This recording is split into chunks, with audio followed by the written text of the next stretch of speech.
Hi, నా పేరు Rahul, Pramaan Vedic farm CEO and owner. మనం ఇక్కడ దేశీయ ఆవుల మిల్క్ నుంచి దేశీయ ఆవుల ఘీ ఉత్పత్తి చేస్తాము.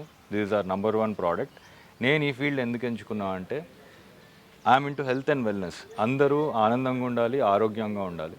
So one of the number 1 food మనం తినేది ఏదైనా తినొచ్చు అంటే దట్ ఈస్ ఘీ. ఎందుకో నేను మీకు ఇప్పుడు చెప్తాను. ఆయుర్వేద ప్రకారం మన అగ్నిలన్నింటినీ, మూలాగ్ని, జఠరాగ్ని, భూతాగ్ని, చిత్తాగ్ని అన్నింటినీ ప్రజ్వలించేది మన దేశీయ ఆవుల ఘీ. నెక్స్ట్ మన ఇంటెస్టైన్స్ లైనింగ్స్ని స్మూత్ లూబ్రికేషన్ ప్రొవైడ్ చేస్తుంది. మన బాడీలో ఉన్న వాత, పిత్త, కఫ అన్ని బ్యాలెన్స్ చేస్తుంది. మన బోన్ జాయింట్స్ ఇవన్నిటిని లూబ్రికేషన్ వస్తుంది. సో మన బోన్ జాయింట్స్ ఎప్పుడు హెల్తీ ఉంటాము, మనకి మోకాలు నొప్పులు ఇట్లాంటివి వచ్చే ఛాన్స్ తగ్గిపోతుంది చాలా. ఇంకా దీని గురించి చెప్పాలంటే ఓజ, తేజ, రసగుణాలని, సత్వగుణాలని అన్నిటినీ మన బాడీలో దీంట్లో ఉంటుంది కాబట్టి ఇది మనం కన్జ్యూమ్ చేసుకుంటే బాగా మన బాడీలో పెరిగిపోతుంది. ఇంకోటి ఏంటంటే మనం కన్జ్యూమ్ చేసే ఫ్యాట్స్ అనేది మన సెల్ వాల్స్ని లైన్ చేస్తుంది. మన సెల్ వాల్స్ లైనింగ్ అనేది ఫాస్ఫోలిపిడ్స్తో తయారవుతుంది. అది మనం కన్జ్యూమ్ చేసే ఫ్యాట్స్ బట్టి తయారవుతుంది. సో మనం ట్రాన్స్ ఫ్యాట్స్ ఇట్లాంటివి తింటే ట్రాన్స్ ఫ్యాట్స్తో సెల్ వాల్ లైనింగ్ తయారవుతుంది. ట్రాన్స్ ఫ్యాట్స్ అనేది 1 molecular transformation away from becoming plastic. So మన సెల్స్ అన్నీ ప్లాస్టిక్ లాగా అయిపోతే మనకి కండక్టివిటీ తగ్గిపోతుంది. అది ఇన్సులేటర్ అది. సో మనకి లెథార్జీ, ఫటీగ్ ఇవన్నీ పెరిగే అవకాశాలు ఉంటాయి.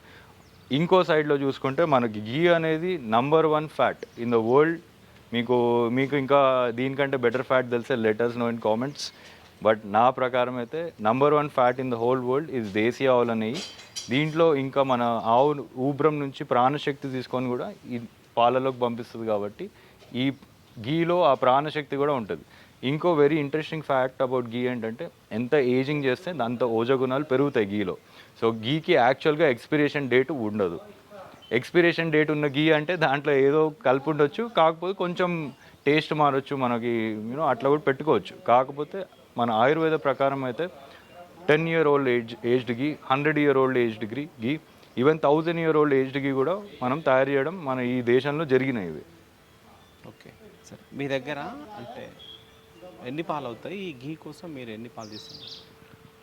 సో మనకి రోజుకి 50 లీటర్స్ వరకు వస్తుంది అండ్ 20 లీటర్స్ ఇప్పుడు నేను అమ్ముతున్నాను.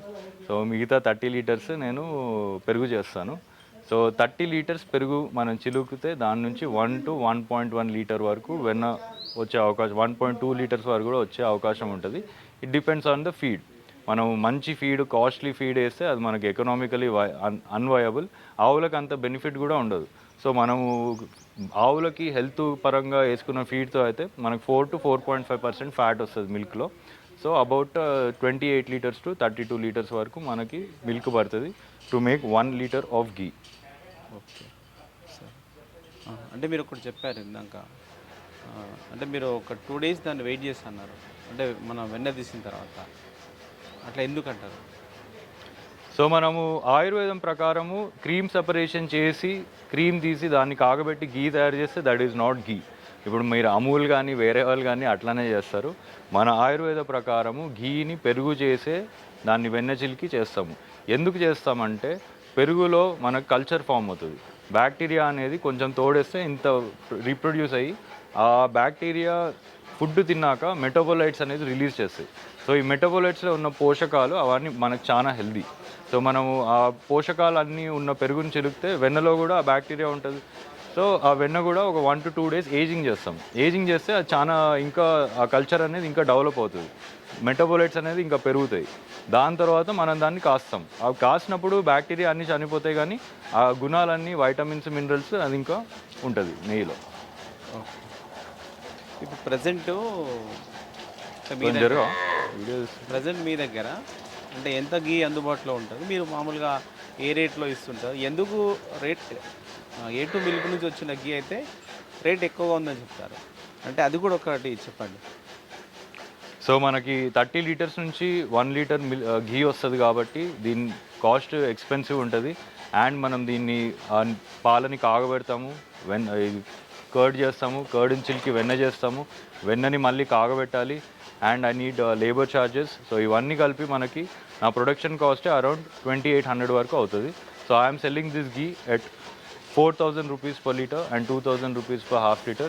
But for the first time customers, I'm giving for 3,500 rupees or 3,600 rupees. Please feel free to stop by. Per litre. Per liter, yeah. Okay, ఎక్కడి వరకు ఇస్తారు మీరు? నేను హైదరాబాద్ ఏరియా మొత్తం ఇక్కడంతా నేను ఫ్రీ డెలివరీ ఇస్తాను. ఇంకా బియాండ్ కూడా నేను షిప్ రాకెట్ ఇవన్నీ యూజ్ చేసి షిప్పింగ్ చేయగలుగుతాను మీకు.